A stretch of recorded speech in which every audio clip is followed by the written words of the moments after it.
कौन है ये आदमी? लिया है। गन फैक्ट्री का एक गार्ड सरहद पार कर गया है, उसके साथ एक लड़की भी है। Kill them.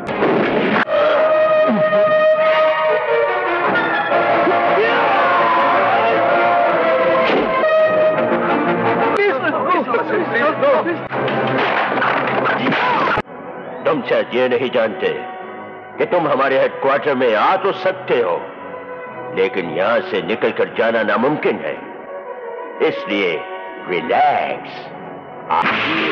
1988 সালে রিলিজ হওয়া মিঠুন চক্রবর্তী, মন্দাকিনী, হেমন্ত বিরজে, কিম, শক্তি কাপুর, ড্যানি এবং Amrish Puri starrer action thriller movie commando আসলে 1968 সালে রিলিজ হওয়া একটি হলিউড অ্যাকশন মুভি হোয়ার ইগলস ডেয়ারের আনঅফিসিয়াল হিন্দি রিমেক ছিল। এই সিনেমাটির নির্মাতা ছিলেন হিন্দি ছবির জনপ্রিয় প্রযোজক মুশির রিয়াজ এবং নির্দেশক ছিলেন বাব্বার সুভাষ ওরফে বি সুভাষ, যিনি মিঠুন চক্রবর্তীকে নিয়ে ডিস্কো ডান্সার ছবিটি নির্মাণ করেছিলেন।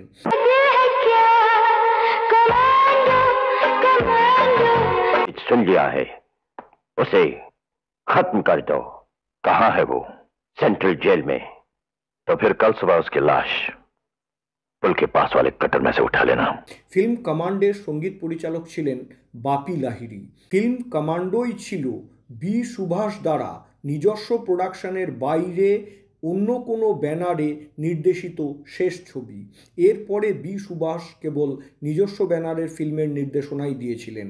মজার বিষয় হলো যে প্রথমে বি সুভাষ তার নিজেরই প্রযোজিত এবং নির্মিত ফিল্ম টারজানের নায়ক হেমন্ত বিরজেকেই মুখ্য ভূমিকায় নিয়ে কমান্ডো ফিল্মটি নির্মাণ করতে চেয়েছিলেন, কিন্তু পরে তিনি মন পরিবর্তন করে হেমন্ত বিরজের জায়গায় মিঠুন চক্রবর্তীকেই ফিল্মের লিড রোলের জন্য পছন্দ করেন।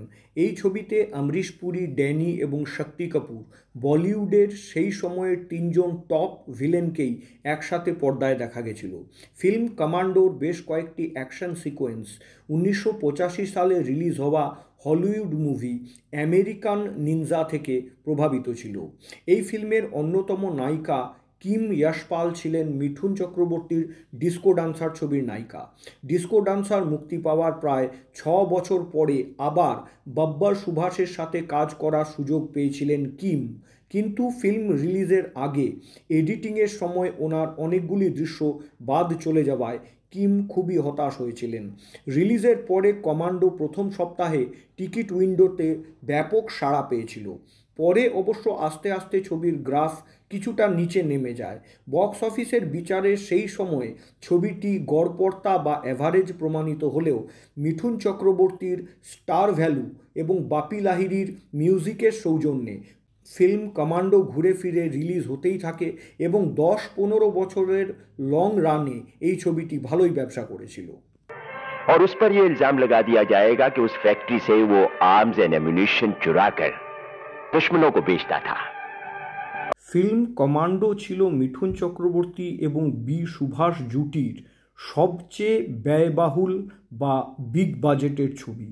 এই ছবিটির একটি দৃশ্য হলিউড মুভি আর রোমান্সিং স্টোনের হুবহু কপি ছিল। বি সুভাষ তার আগের ছবি ডান্সের প্রায় সমস্ত শিল্পীকেই এই ছবিতেও নির্বাচিত করেছিলেন। এই ফিল্মের সেকেন্ড লিড হিরো হেমন্ত বিরজে এবং দ্বিতীয় নায়িকা কিমের এই ছবি থেকে কোনো লাভই হয়নি। ছবির সাফল্যের সমস্ত কৃতিত্বই গেছিল নায়ক মিঠুন চক্রবর্তী এবং ছবির সঙ্গীত পরিচালক বাপি লাহিড়ীর ঝুলিতে।